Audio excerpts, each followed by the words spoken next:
Welcome back to Beyond the Uniform. I'm Justin Asiri, and my goal is to help members of the military community thrive in their post-service career and life. Today's episode number 452, Finding a Workplace Where You Can Thrive with Valerie Rivera. I would just say I create workplace cultures where people thrive. I want people to love what they do every day. And the main reason is because we bring our stress from work home to our families. And if we are happy at work, we come home happy, which means we have more to give to our communities, our families, our friends. And I think that's Take Back Work's little way of changing the world in a positive way. Well, my guest today, Valerie, left active duty after 15 years of service and has gone on to found a company designed to help people thrive at work. In addition to discussing her own journey, we talk about how to find out if a culture is right for you, how to shift your mindset to be happier at work, how to make sure you're living a life of alignment, and more. Today's episode originally aired all the way back in 2019 as episode 286, but I felt it was relevant to every job seeker today in our military community because she touches on topics that are applicable across the board. As always, at beyondtheuniform.org, you'll find show notes with links to everything we discuss, as well as 451 other episodes just like this one. So with that, let's dive in to my conversation with Valerie. Well, joining me today in Omaha, Nebraska, my guest is Valerie Rivera. Val, welcome to Beyond the Uniform. Thank you, Justin. I'm so excited to be here. So for listeners, wanted to give you some quick rundown on Val. She's the founder and CEO of Take Back Work, whose mission is to partner with organizations of all stripes to create workplace cultures where people thrive. She served for over 6 years in the Air Force, most recently as team leader for Tradecraft development and capability integration. She earned her MBA at Stanford Business School and has 2 twins who I believe are 14 years old. Is that right? Yes. That's awesome. Well, Val, maybe to start things off, walk us through, when you left the Air Force, what your decision process was like and what that first job search was like. Absolutely. So I will say that I'm a late bloomer. And it took me many years of being in the Air Force to realize what I was good at. So while I enlisted as a linguist, translating wasn't necessarily my forte. It wasn't what I loved doing.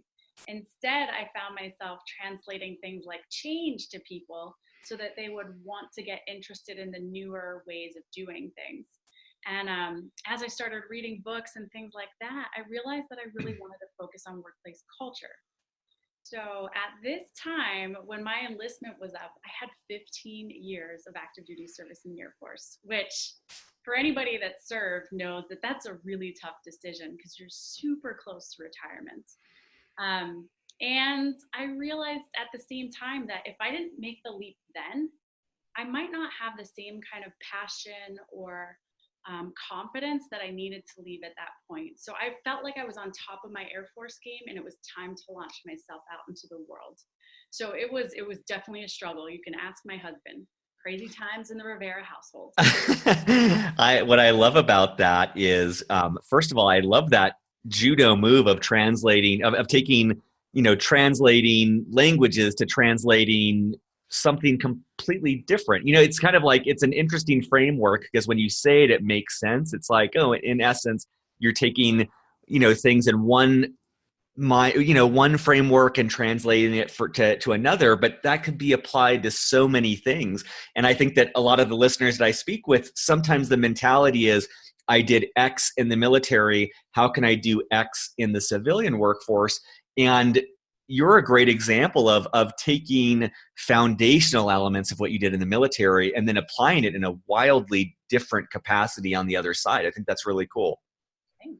Yeah, it's really interesting when you think of it that way too. Yep. So what led you to, and I think also it's incredible for listeners to hear, 15 years, that is a stone's throw away from retirement. And I think we're often indoctrinated to think like, okay, you got to go for it. You got 15 years and you have to do 20. And I love that calculus of saying, you know what, I think I have more to gain by making the transition. We're all very unique people. We're all very unique. We have unique desires. And so maybe that 20 framework doesn't work for listeners. And I think that takes a lot of courage to leave behind that certainty and to jump into the unknown. Absolutely. I think my husband would say it takes a little bit of craziness too. That's fair. That's fair. So what led you to, you went to directly to business school. How did you arrive at that conclusion? Well, as I started reading books, especially about people things, whether it was Adam Grant books or Daniel Pink books, I realized that there were people going to business school who had this idea of a higher purpose, of wanting to make that dent in the universe. That's what I had thought of previously, which is all about making money. And I realized that maybe there could be a place for me at business school, especially as I wanted to start my own company and had zero experience. So the idea to go and get my MBA was really about gaining some business knowledge and background, getting the kind of network that I needed to help me find clients, and then also getting a little bit of credibility. Because as an enlisted service member, I do have to say, like, if I had just gone out there with no degree, I think people would have been a little more skeptical of my capabilities. But the degree has served me really well. So definitely a good choice on my part. That's great. And for longtime listeners, I went to the business school at Stanford as well, and I would agree 100% on the three things that you very crisply articulated: the network, the credibility, and the knowledge. I think that those have been helpful in my own entrepreneurial journey. And I know for listeners, I'll put in show notes, I think the question often comes up of business school or not business school, or grad school versus not grad school. We're not going to really delve into that on this interview, but know that that'll be in the show notes. So take us back to, is there a specific moment where Take Back Work was born, or when do you pinpoint the conception of that as an idea? Okay, so this is actually a really crazy story, so I'm very glad you asked this question. Mm-hmm. So it came about when I actually discovered design thinking, and I thought it was the coolest thing, and I wanted to introduce my Air Force, airmen to it as well. And I ended up getting a cease and desist order from my commander, which was really like a whoa kind of moment.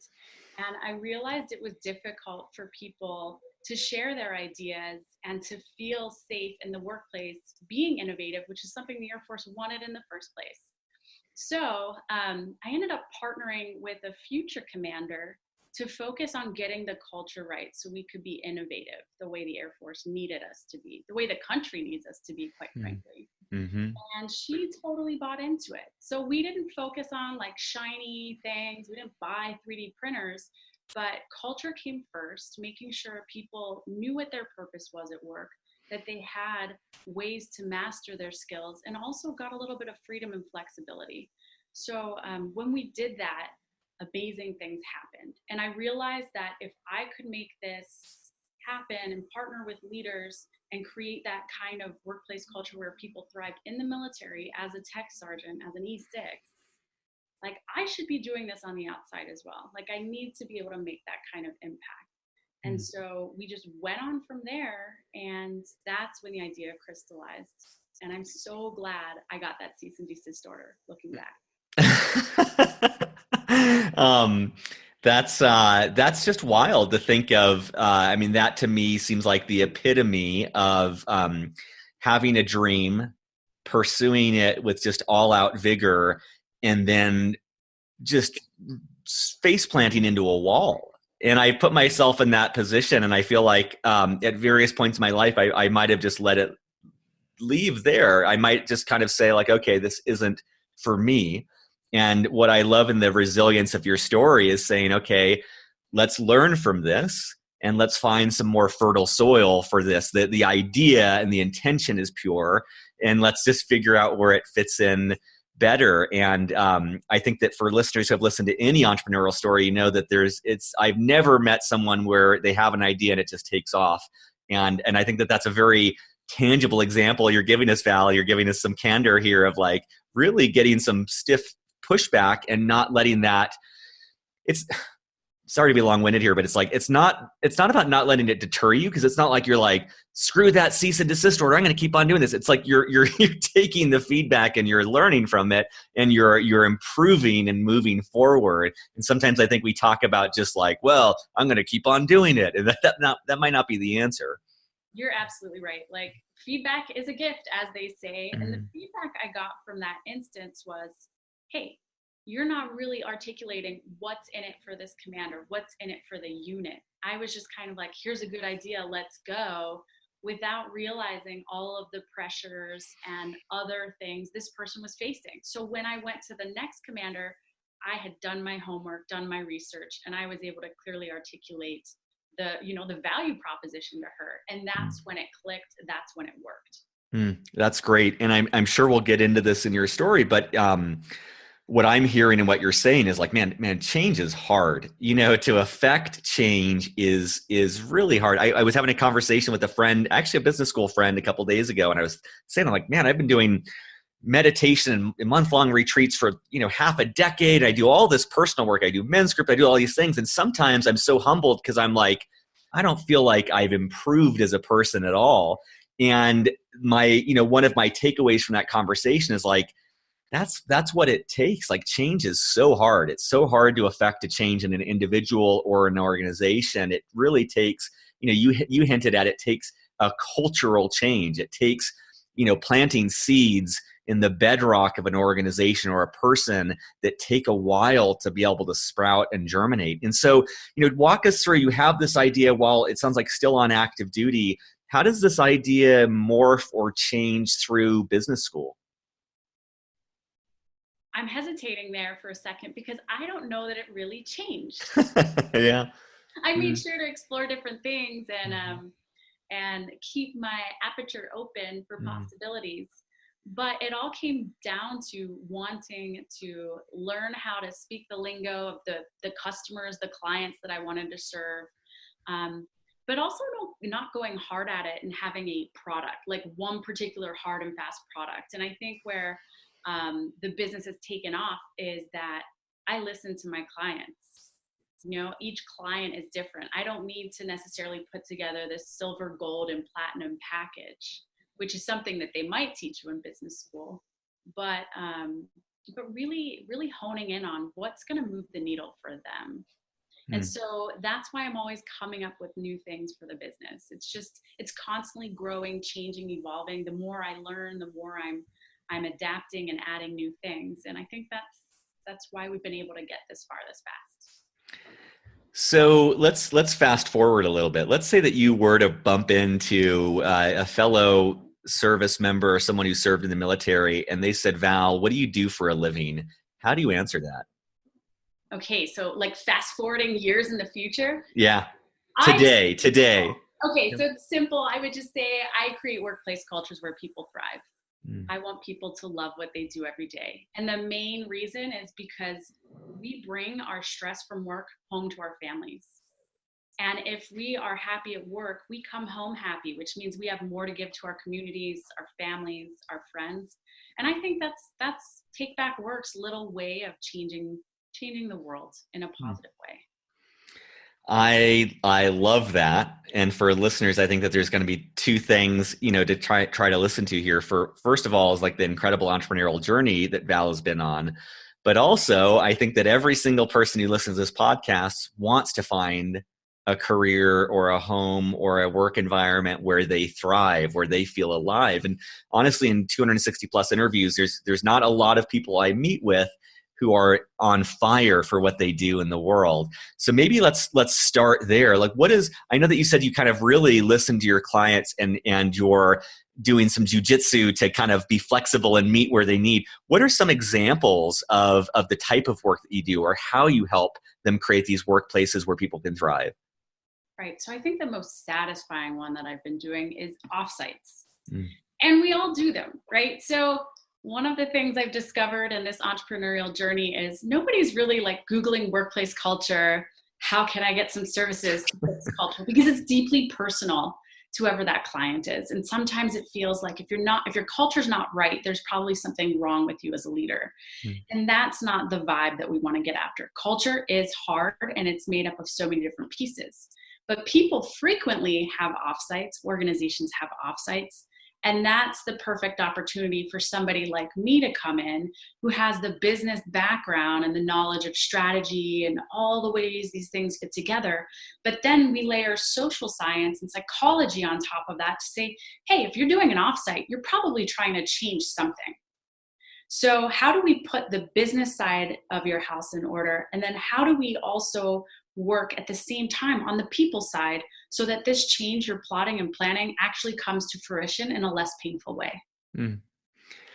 The how did you prepare to do that? Because I'm just putting myself in that position of like, that's a big undertaking to walk into a group of people who have worked together, who know each other, who have decades of experience, and to walk in and not only say, I can help you improve the business side, but then I can also help with the complex wiring that is psychology and everything that goes into the rubs that turn into bruises that make us agitated and really dislike working with someone else. How do you come in, or how have you prepared yourself to go into that crazy environment and be able on the fly? It's not like you're going away for 2 weeks and thinking about this. Like, how are you able to kind of in that moment pinpoint what needs to be done? Right. So I've learned from some incredible mentors, and one of the things one in particular has taught me is the value of really talking to the people in an organization before you do the offsite. So for me, the process looks a lot like talking to that major stakeholder, whoever that person is, and getting a sense of what their aim is. What do they want to achieve after the end of this 1 or 2 day session? And then I asked for a list of names. Can you tell me about 5 to 10 people that I could talk to that represent different levels of the organization, different perspective, different pain points? And so then I interviewed those people, and then I can compare and contrast the key stakeholders' themes with the themes that I'm seeing from the broader workforce. And then once I agree with the key stakeholder, like what are we really going to focus on the offsite? That's when we start developing what that time together will look like. I bet you're uncovering some pretty major blind spots, right? You probably have a leader saying like, hey, this is what it's like to be in our company. And then you talk to people that work there and it's a very different experience. Like I imagine there's these glaring differences. Exactly. Sometimes I don't know there's this big obstacle. And if we can surface that during the offsite, and I can be there as a facilitator helping the discussion unfold in a productive way, I just feel like organizations get a lot further. And having that outsider in there makes it so it's not on any one person's shoulders who's like in the thick of things getting rated by some of the people in the room. So I can swoop in, help, and then come back out too. Have you noticed any trends? Like because you've worked with a lot of very different organizations, is there any overlap in terms of like these are things that companies approach in a wrong way, or kind of common faults that lead to a less than optimal work environment? Right. So I've worked for both government and corporate clients, and across the board, I'd say the number one thing is communication. So whereas there's communication rubs between people leading up to the event, sometimes even afterwards, they can be on like cloud nine with everything we've done, but communicating that out in a strategic way to the rest of the organization often goes overlooked. Mm. How do you address that then? Do you help with kind of the packaging of the message of like, let me help you take what you're feeling right now and all of this energy and excitement, and let's put this in a way where if someone wasn't here, they can understand it? Exactly. So the ideal scenario for me is that I don't just have these one-off engagements with the client, but that we form a relationship over time where we can help with the communications plan going forward. We can do group and individual coaching because there's going to be different levels of obstacles. Like you said, no change management kind of encounter just goes off without a hitch. Mm-hmm. And so I'm kind of there as a cheerleader throughout that year, making sure that people are accountable to what they said they wanted to do for their organization, and also helping them figure out how do we get around some of the things that creep up as this whole thing unfolds. That's great. Can you usually ask this later in the interview, but you mentioned books that were really influencing you. I always like to ask about resources, and I'm kind of just curious what books or conferences or workshops or trainings have helped you that listeners may want to look at. Right, absolutely. Like, this is one of my favorite questions because, as you can tell, I have a lot of books behind me. But the one that really, first of all, the tipping points by Malcolm Gladwell was incredible. It got me off on this journey of reading. It was just so fascinating. It was all about how different change or different things catch fire, whether it's an epidemic, whether it's a trend, something like that. So I learned a lot about people through that book. And then Daniel Pink's book, Drive, The Surprising Truth About What Motivates Us, that was super influential because he talked about intrinsic motivation and people often feeling like they don't have that purpose, that mastery or autonomy in their work lives. And what really clicked for me while reading this book was that all of the complaints I heard from my airmen as a supervisor in the military fell into one of those three buckets, sometimes more of them. And so that just set me off on a whole another level.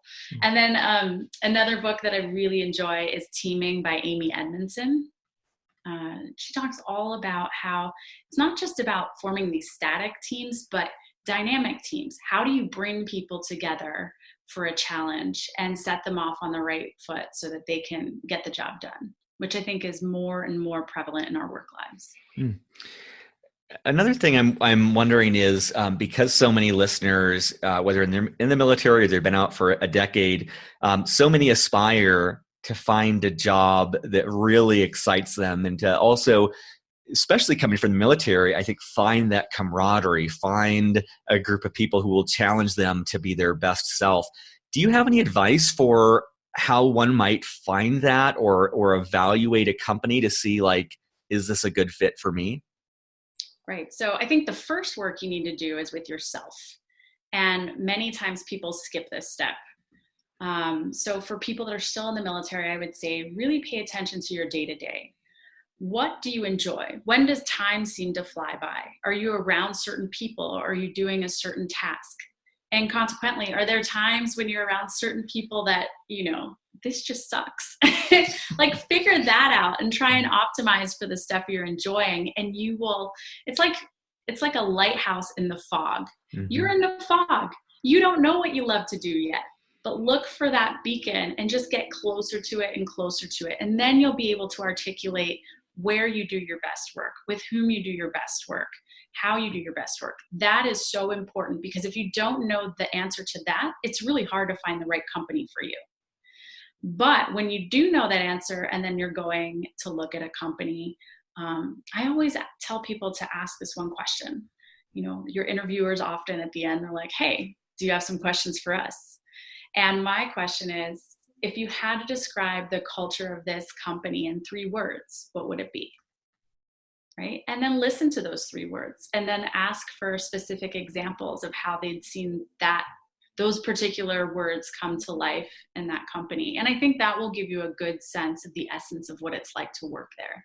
Stuff you can't find on a website for the most part. What about, the idea that you've had has been going on for a while, but the company, I think, has been around for about a year officially. What advice do you have for listeners who aspire to start their own company? Well, I'm not sure I'm the best purveyor of information, but I'm just learning. Like, I'm taking in everything every day. I'm making tons of mistakes, and I'm not beating myself up too much. I'm just telling myself, hey, Val, what'd you learn today when you screwed that up? And then filing that away. I just discovered that I could get everybody's advice in the world, but I need to make my mistakes first and learn from them. And that's my own kind of strategy. Figure out what that is for you, and also if you want to do something like what I'm doing and it's hard to figure out how to make it happen, like how do you actually put the pedal to the metal?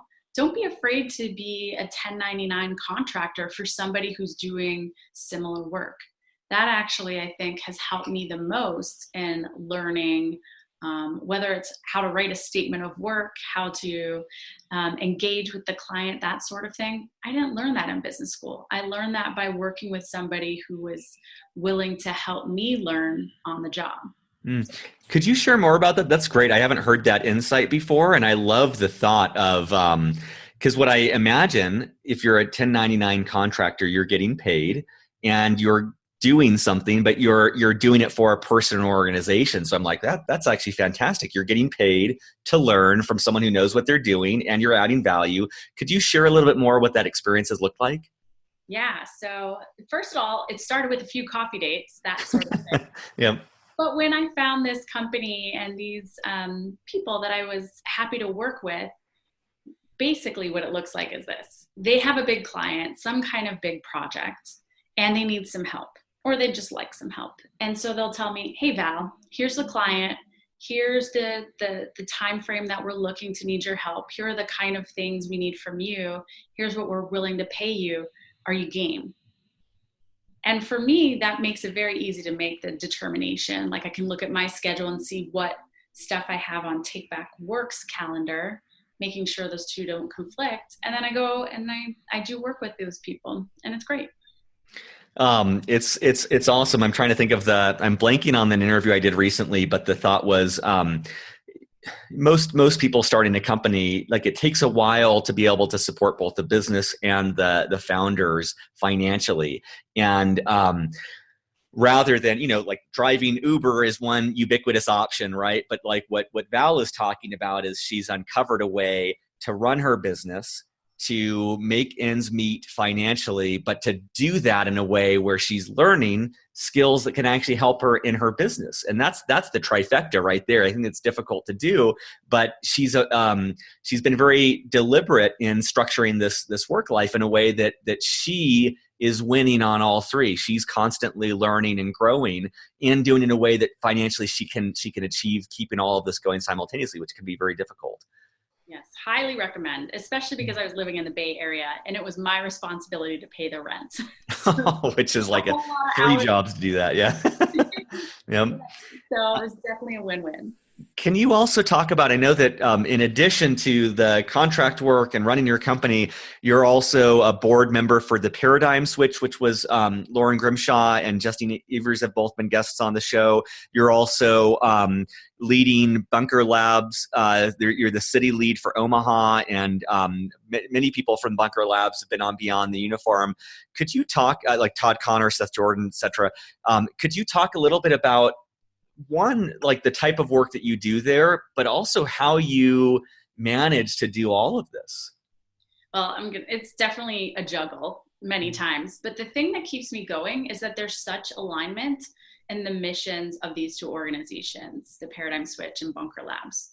So for the Paradigm Switch, Justine was so just like visionary in thinking she wants to set the right culture from the get-go. And so we actually did a sleepover session where we had all the sticky notes all over the place, working on making sure we had the right mission, vision, and values for the Paradigm Switch as they pivoted. So my work as a board member is, of course, board membery things, but also with an eye towards culture. And so right now I'm working on a project with the team to really capture those values and how they are lived at TPS.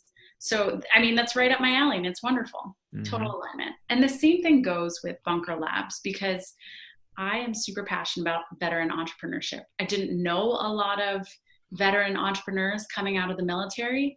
And my hope is that by being a city lead for Bunker Labs Omaha, which is right down the road from Offutt Air Force Base, so a huge military presence in the area, is that more transitioning veterans and veterans in the local area will realize that entrepreneurship can be something for them, and that they'll have the community and the knowledge to maybe take the leap the way I did. That's great. That's great. I'm really astounded by the amount of alignment that you've baked into your life, where it just seems like everything is pushing in a similar direction.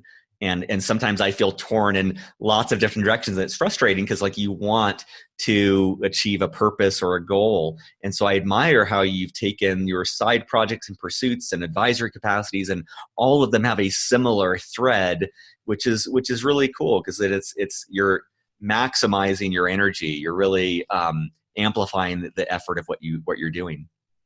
Thanks. Yeah, it feels like that. It's still hard sometimes, but I'm working on saying no. And so if something doesn't align, then it gives me the opportunity to say, I've got other opportunities that are better aligned with what I'm after. So That's great. That's great. Um, I'm wondering if someone is interested in this sort of work, what advice do you have for them? Like if they say, look, your mission really gets me excited. I want to be about organizational change. I want to be about setting culture. What advice do you have for them about going down that sort of career path? Right. So for me, one of the things I really, really believe in is that each person has the capacity to be what I'm calling a culture catalyst. Somebody, it doesn't matter what level you are in the organization, you can arm yourselves with knowledge and tools to help create those positive workplace cultures, whether it's how you run your team or how you coach and mentor up to different leaders. You can do those things. And the most powerful thing I did, and I know this sounds crazy, but really just comes down to reading books. Because if you're reading books about topics like this, you are gaining access to, social science, research, strategies, other things that then you can test out in your workplace and see if it works for you. Because it's really about that life experience and putting into practice what you learn from the books that can give you the portfolio to do something like this going down the road. That's great. It makes me think one of the guests I had on the show was an author, Cal Newport, who wrote a book called So Good They Can't Ignore You. And one of his things was, he has this concept of career capital. And his premise is rather than looking for your passion, whatever you're doing right now, do the best you can, build up career capital, get good at it. And what I'm loving about that is whether listeners are on active duty or whether they've been out for 20 years, the thought of like, hey, wherever you're at, you can start to read books that inform you and you can start to experiment in your work with that. You can start to try what you're learning. And I love that loop of, seeking knowledge, seeking ways to improve, applying it wherever you're at, and just kind of keeping that as this continuous process. And I think that that's something that listeners, no matter where they're at right now, you could do that today. You can order a book, you can buy it online, you can read it, and you can start to play with it. And I think what's great about your example, Val, is you're not portraying this image of I read a book, I applied it and nailed it onto the next thing. You're very candid about, you've made mistakes along the way. You learn from those mistakes. You don't beat yourself up. And that's the only way to try to do this for the long term, is to create these learning cycles where you can make mistakes. You can get beat up. You can try again and learn and iterate and improve. I think that's a really, really compelling part of your story. Thanks. I hope it helps other people think like, yeah, sure, you're not gonna just hit it out of the park on day one. It's Yep. constant journey. I know that I fast forwarded your story, and I'm wondering what else you'd want listeners to know between, getting out of the Air Force, going to business school, and where you're at today. What does that journey look like as an entrepreneur? Gosh, I think it's the biggest, twistiest, turniest journey ever. In fact, I was just listening to NPR this morning, and there was an author on there who wrote a book about late bloomers. And I know I used that phrase earlier, and it's because it's sticking in my mind that, sometimes you feel like if you don't know where you're going in your 20s, like, where's life taking you? But I was really pushing 30 by the time everything clicked. And with how much stress people are under to attain these crazy kinds of goals, I think it's important to honor your own journey, whether that's being an early bloomer, a late bloomer, or somewhere in between. Really just always honing in on what's going to bring you happiness, what's going to magnify your impact to the world in the best way. And that actually helped me decide to leave the Air Force too. This is kind of like tangential, but I think sometimes, especially when you're within a large organization, it's so easy to think about the context of you and what you bring to the world, like in a very curtailed way. Like when I was in the Air Force, thinking like, if I didn't do what the Air Force told me to do, then I wasn't like doing my best. When I realized I had different skills that weren't necessarily captured by this system, and that if I really wanted to live up to my potential, I'd have to get beyond what the Air Force thought was best and think about what would be best for the world, which sounds like really crazy and whatever, but I don't know. It is interesting though, because it's, particularly in the military, but I imagine in any job, you are working in a closed ecosystem. You're working with closed constraints, and where certain things are rewarded, certain things are punished, and there's a very narrow model of what success looks like. And what I hear from what you're saying is there are an infinite number of models out there. And if it's the military, or maybe your job after the military, if that's not bumper bowling, setting you up for success and thriving, you can find or create the organization that will set you up to maximize your potential and maximize your happiness. And that's hopefully liberating for listeners to hear, that maybe where you're at is not the best soil for you to grow, but there's going to be it out there to find. Right. I mean, you have to ask yourself why you're doing what you're doing. Why are you spending your time doing certain things? Why are you choosing one thing over another? And I think a really crisp example is a conversation I had with a young airman who came to me to ask, how do I take college classes? Which I thought was great. I was like, yay, college classes. But then I asked her this question. I said, why do you want to take a college class? And her answer wasn't to learn or because she was interested in the subject. It was more like, well, I'm in a career field that's got an overage, and I think if I take a college class, I'll be less likely to be force shaped out of the Air Force. Mm.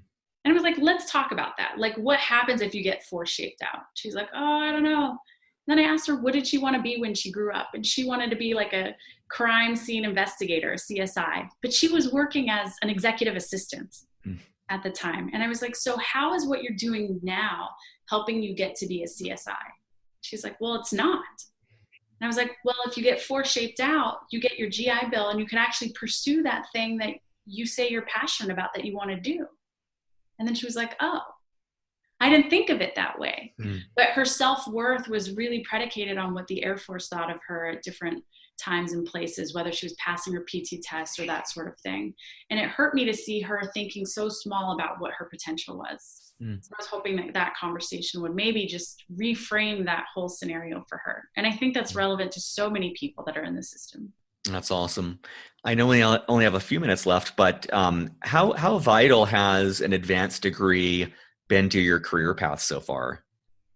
For mine, it's been incredibly helpful. It's made me think bigger. It's exposed me to so many people at different paths that I learned as much from my classmates as I did from classes. But it's, in my particular instance, I think it was 100% worth the time and effort. But I do talk to people where they're like, hey, I think I want to do this. Should I get this degree? And my advice for people is to take a look at, what do you really think you'll take out of that degree?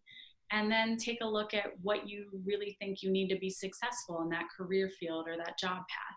And is there alignment between those? Like, maybe, networking was huge for me with Take Back Work, but maybe it's not huge for somebody else.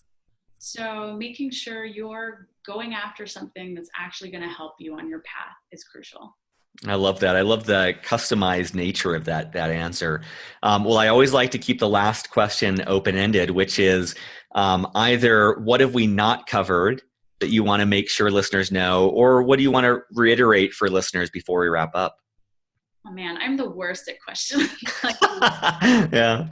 So I would say, if anything about this really intrigues you, or you're interested in being a culture catalyst, because that's near and dear to my heart, please just send me a note at val@takebackwork.com, because I think it's going to take an army for us to create these workplace cultures where people thrive. And if that's something that you want to learn more about, or just go on the journey a little bit with me, then that would be phenomenal. And I'm not talking about paid work or that sort of thing. Just keeping in touch, because you never know how our paths might cross. I'm super giving and open about helping people along. So I always welcome email or connections of any sort. Awesome. And for listeners, I'll add that in the show notes at beyondtheuniform.org. But Val, thank you for your example, and thank you for taking the time to speak with us today. Thanks, Justin. It's been a blast. Surface, surface, surface.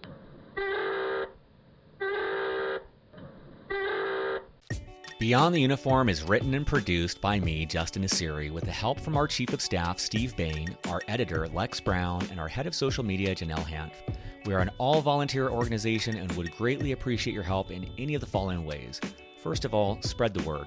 Beyond the Uniform has over 380 podcast episodes and 15 on-demand webinars, all offered for free. Help us spread the word on social media, at military bases, or whatever gets this resource in front of the men and women who need it. Positive reviews on iTunes go a long way towards this as well. Second of all, sponsorship. Beyond the Uniform relies on sponsorship to keep us going. There is so much more we'd like to do, but just don't have nearly the resources to do it. If you know of a company that would advertise in any way with Beyond the Uniform, please send them our way. Third of all, donations. If you're in a financial position to donate, you can find more information on the support section of our website. At our website, beyondtheuniform.org, you'll find over 380 episodes categorized by industry, functional role, and more. You'll also find both free and for-purchase resources that take a deeper dive on topics related to career growth. Thank you for your support as we aim to help members of the military and their families thrive in their post-military career and life.